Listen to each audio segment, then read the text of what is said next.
Special মানুষের জন্য special রান্না বান্না থেকে শুরু করে সবকিছু অনেক সুন্দর যত্ন সহকারে করতেছি। আমার প্রিয় মানুষটা যখন আমার বাসায় প্রথম আসবে, সো তার জন্য তো একটু স্পেশাল ট্রিট একদমই দেওয়া উচিত, তাই না? মনের মধ্যে এক আকাশ সমান খুশি কাজ করতেছিল, কারণ আমার প্রিয় আপুটা আমার বাসায় আজকে আসবে।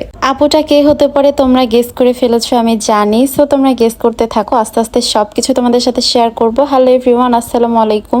স্পেশাল রান্না বান্না থেকে শুরু করে ঘর বাড়িও খুব সুন্দর করে সাজানোর জন্য একদম সকাল থেকে উঠে আমি কাজে লেগে পড়ছি। সকাল থেকে উঠে আমার ঘর বাড়ি যদিও সবসময় আমি গুছিয়ে রাখি, তারপরেও আজকে মনে হচ্ছিল একটু বেশি গুছাচ্ছিলাম, কারণ কোথাও যেন কোনো কিছু না থাকে, একদম সুন্দর ফিটফাট লাগে। সেই জন্য এক পাশে রান্না বসাই দিছি আর এক পাশে আমি ঘরের সবকিছু গুছাচ্ছিলাম, অ্যান্ড কোনটা কোন জায়গায় রাখলে ভালো লাগবে সেটাই দেখছিলাম। আর গাছ যেহেতু আমার অনেক বেশি পছন্দ, এই জন্য আমি রুমের মধ্যে একটু হলেও গাছ রাখি, তাহলে দেখতে অনেক বেশি ভালো লাগে আর মনের কাছেও শান্তি লাগে। আজকে আমি খুব সুন্দর একটা বেড কভার দিছি। এই কালারটা আমার কাছে এত বেশি ভালো লাগছে, আমি জানি আপনাদের সবার কাছে ভালো লাগবে, কারণ এটা এমন একটা কালার, একদম আই সুদিং একটা কালার, আর এত বেশি ভালো লাগতেছিল।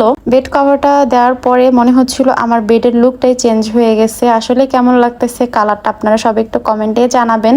নতুন নতুন সবকিছু রুমে নিয়ে আসলে একটা নতুন নতুন ফিল হয়, ঠিক আমার কাছে ওরকম খুশি খুশি লাগতেছিল, ঈদ ঈদ লাগতেছিল। তারপরে তো দেখাচ্ছি আমি কি কি রান্না করতেছিলাম। আজকে কিন্তু আমি চেষ্টা করেছি একটু বেশি কিছুই রান্না করার জন্য, তো যদিও আমি সেরকম ভাবে রান্না পারি না, তবে আপুদের জন্য একটু স্পেশাল ভাবে করার চেষ্টা করছি। এখানে একদিকে আমি রান্না বসিয়ে দিচ্ছি, আর একদিকে হচ্ছে ঘরের কাজ করতেছি, একে একে একটা করে দিচ্ছি আর একটা করে নামাচ্ছি, যেহেতু আমি একাই, সো আমাকে একে একে আস্তে আস্তে সবকিছু করা লাগবে। আর এই তো দেখেন কাজ করতে করতে আমি হচ্ছে আমার ড্রয়িং স্পেসের লুকটা দেখিয়ে দিলাম, কেমন লাগতেছে অবশ্যই জানেন।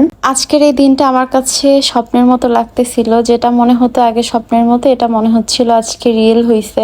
অনেকে ভাবতে পারেন কেনই বা স্বপ্নের মতো, আসলে এটা আমিই জানি, কারণ প্রত্যেকটা মানুষেরই একটা ভেতরে হাইট প্রতিটা ড্রিম থাকে। সো আমিও এরকম একটা ভাবতাম যে আপুকে আমার বাসায় নিয়ে আসবো,